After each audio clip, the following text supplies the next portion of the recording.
And so this idea of the power of the image and spectacle and beauty as awe and distance is really the difference between beauty and horror is sort of a question of your distance from the event, was really intriguing to me.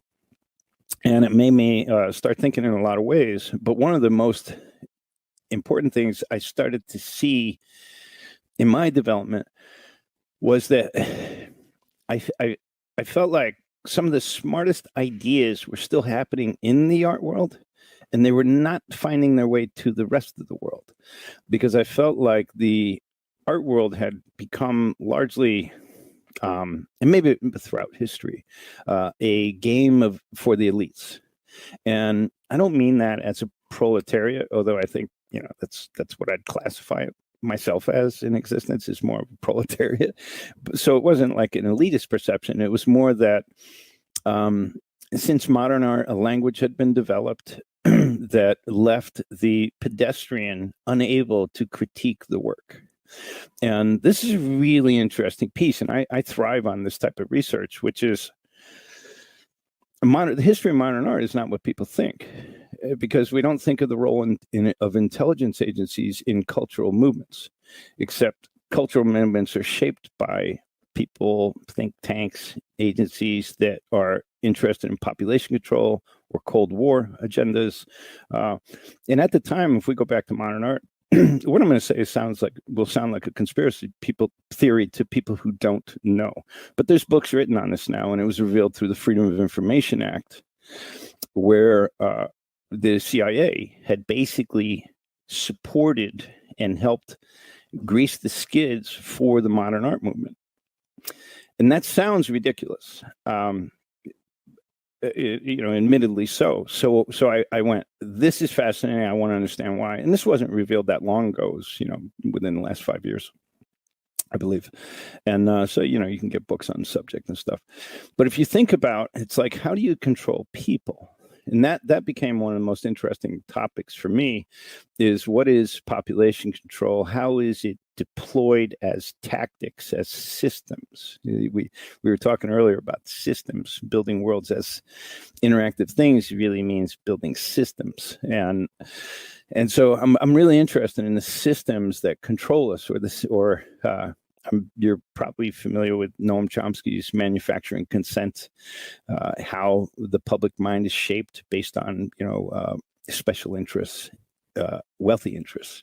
And I'm not setting up a dynamic of, socialism versus capitalism. It's not my agenda here, as much as I'm saying people don't understand how their opinions are shaped by other forces. And when you look at history, people have asked me, I have an extensive book collection, but when they go, what's your favorite section? What's your favorite part of the library?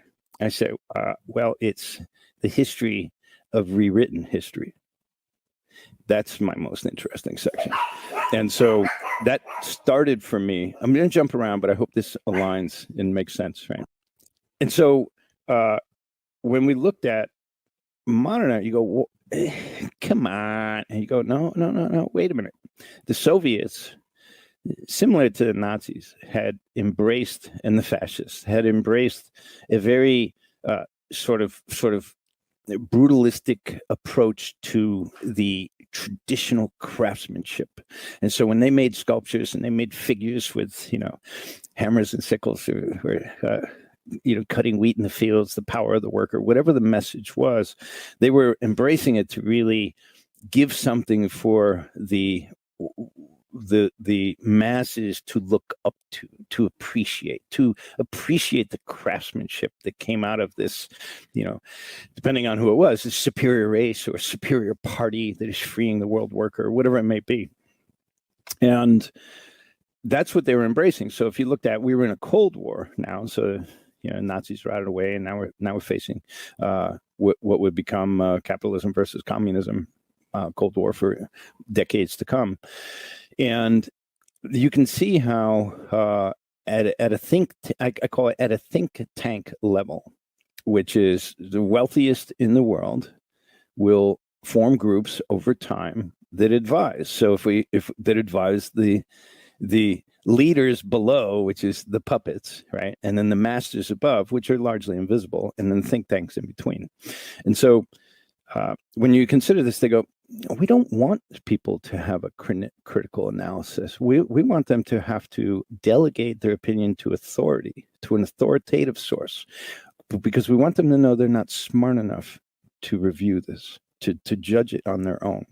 And when you think about the depth of what that can do and what it did, right? So there's art critics, yeah, it's outrageous, and I just go, you don't know what you're talking about.